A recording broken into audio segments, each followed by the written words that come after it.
मी आहे आता वर्धा जिल्ह्यातील बोर व्याघ्र प्रकल्पात। बोर व्याघ्र प्रकल्प हे अतिशय नावाजलेला अभयारण्य आहे आणि त्यामध्ये म्हणजे भोंडाई माता मंदिर परिसरामध्ये आहे। मी तुम्हाला दाखवू शकतो हे भोंडाई माता मंदिर परिसर आहे आणि याच ठिकाणून फॉरेस्टचे प्रवेश निषेधचंही या ठिकाणी गेट लागलेला आहे। या ठिकाणी चौकी सुद्धा आहे।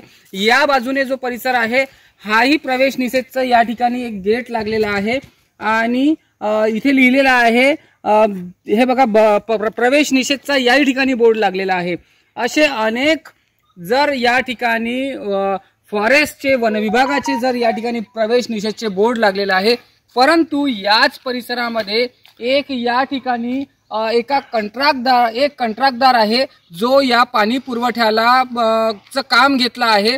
1,47 की 48 लाखाचं जवळपास काम घेतलेलं आहे आणि तो या ठिकाणून मुरुम उत्खनन करतो आहे, ज्याची परवानगी तहसीलकडेही नाही, खनिकर्म कार्यालयाकडे देखील परवानगी नाही।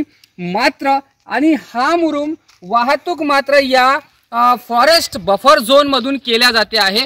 जेव्हा बफर झोनचे अधिकारी ठेंगडी साहेब यांच्याशी आमचं जेव्हा बोलणं झालं, त्यांनी सांगितलं आहे की हा भोंडाई माता मंदिरचा जो रोड आहे हा सार्वजनिक आहे। दोन्ही बाजूला जर बफर झोन आहे, वन विभाग आहे आणि या ठिकाणून अवैध मुरुम वाहतूक होते आहे, पण त्या ठिकाणी ठेंगडी साहेब म्हणते हा सार्वजनिक रस्ता आहे। मग जर सार्वजनिक रस्ता आहे तर या ठिकाणी कोणी केव्हाही येऊ शकते आणि काहीही करू शकते। हे मात्र बोलणं किती औचित्याचं ठेंगडी साहेबाचं ठरणार आहे हे आता मात्र वरिष्ठ अधिकारी आणि वनमंत्री महोदय नाईक साहेबच जाणणार आहे। मी तुम्हाला दाखवू शकतो या ठिकाणी अवैध मुरुम उत्खनन किती मोठ्या प्रमाणात झालेलं आहे। मी माझ्यासोबत कॅमेऱ्याने दाखवू शकतो। हे आहे हाच पोकलँडने माझ्याकडे याचे माझ्या बाजूच्या व्हिज्युअल मध्ये दाखवतोय। ह्याच पोकलँडने या ठिकाणून मुरुम उत्खनन केला आहे आणि ह्या ट्रकाद्वारे या ठिकाणून वन विभागाच्या हद्दीतून बफर झोनच्या हद्दीतून वाहतूक देखील मोठ्या प्रमाणात झालेली आहे। अख्ख्या 2 ते 3 दिवसापासून या ठिकाणून मुरुमाची अवैध वाहतूक मोठ्या प्रमाणात होते आहे आणि याची परवानगी मुरुम उत्खननाची परवानगी मात्र ना महसूल विभागाकडे आहे, ना तहसील विभागाकडे आहे, ना खनिकर्म विभागाकडे आहे। नेमकी यांना परवानगी दिली कोणी आणि तेही वाहतूक करते आहे फॉरेस्ट बफर झोन मधनं।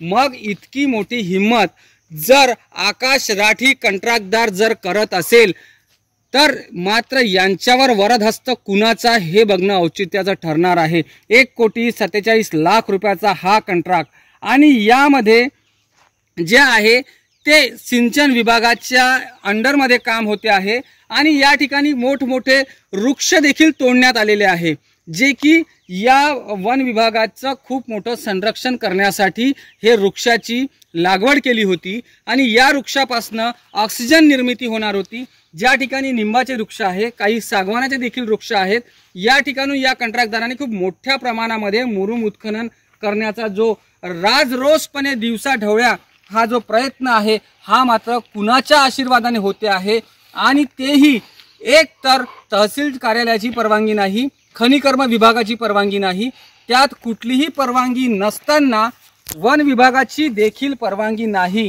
परत मी दाखवतो, हाच तो भोंडाई माता मंदिर रस्ता आहे, ज्या भोंडाई माता मंदिरच्या अंतरावर हे मुरुम उत्खनन खूप मोठ्या जोराशोरात सुरू आहे। आकाश राठी नागपूर रहिवासी हा याचा कॉन्ट्रॅक्टर आहे, त्याने 1,47,48 लाखाचं जे काम घेतलेलं आहे हे मात्र चोरीचा मुरुम आणि शासनाचा महसूल बुडवून खूप मोठ्या प्रमाणात हे मुरुम उत्खननाचं चोरीने काम अवैधरित्या सुरू आहे।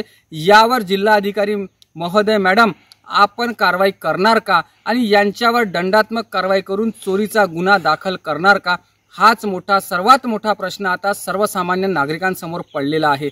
स्टार महाराष्ट्र न्यूज, निलेश पिंजरकर, भोंडाई माता मंदिर, बोर धरण। नवनवीन घडामोडी पाहण्यासाठी स्टार महाराष्ट्र न्यूजला सबस्क्राइब करा आणि ताज्या बातम्यांचे अपडेट मिळवण्यासाठी बेल आयकॉनला प्रेस करा आणि परिपूर्ण बातमीबरोबर रहा, इतरांपेक्षा एक पाऊल पुढे।